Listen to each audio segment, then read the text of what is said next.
খুলনা দৌলতপুরের কাদের traders বিক্রির জন্য আড়তে সাজিয়ে রাখা বিপুল পরিমাণ চালের বস্তা। এখান থেকে চাল বিক্রি করে আড়তটি। একটু ভেতরে ঢুকতেই পাওয়া গেল কয়েকশো বস্তা সরকারি চাল, খাদ্য মন্ত্রণালয়ের লোগো ও সিলযুক্ত চালের বস্তা।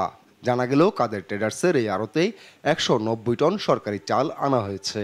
এই চাল বিক্রি করার জন্য সরকারি বস্তা থেকে বের করে নিজস্ব বস্তায় স্থানান্তরে ব্যস্ত আড়তের কর্মীরা। কিভাবে কোথা থেকে সরকারি চাল আসলো ওই আড়তে, সংবাদকর্মীদের দেখে সাফাই গাইতে থাকলেন আড়তের কর্মীরা। দেখাতে পারলেন না সরকারি চাল মজুদের কোনো নথি।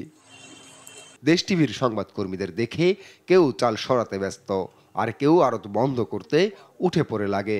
শাক দিয়ে মাছ ঢাকার বৃথা চেষ্টা করেও গোপন করতে পারলেন না সরকারি চাল। আড়তের মালিক পক্ষ বলছেন, এই চাল নীলফামারীর শামসুল হক অটো রাইস মিলের। এই মালগুলো আছে বৈকালিক থেকে আসে, ওরা আর কি এখানে দেয়, এখান থেকে রেড করে ওরা নিয়ে যায়। এবার নীলফামারীতে শামসুল হক অটো রাইস মিলের খোঁজে দেশ টিভি টিম। সেখানে গেলে চোখ চরক গাছ। শামসুল হক রাইস মিল সরকারি এই চাল টেন্ডারে চুক্তিবদ্ধ হন পরিষ্কার ও প্রক্রিয়াজাতের জন্য, অথচ 190 টন চাল শামসুল হক রাইস মিলে না এনে পাঠিয়ে দিল গোপনে খুলনার আড়তে। সরকারি এই চাল কেন আড়তে, সেই প্রশ্নের উত্তরে গোজামিল দেওয়ার চেষ্টা করেন মিলের এই কর্মকর্তা।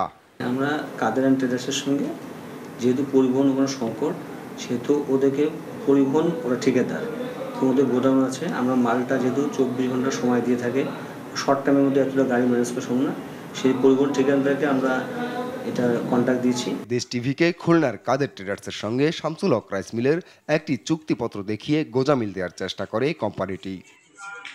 অবৈধভাবেই সরকারি চাল খোলা বাজারে বিক্রির এমন কারসাজি বহুদিন ধরেই করছে শামসুল হক রাইস মিল। তবুও নির্বিকার প্রশাসন।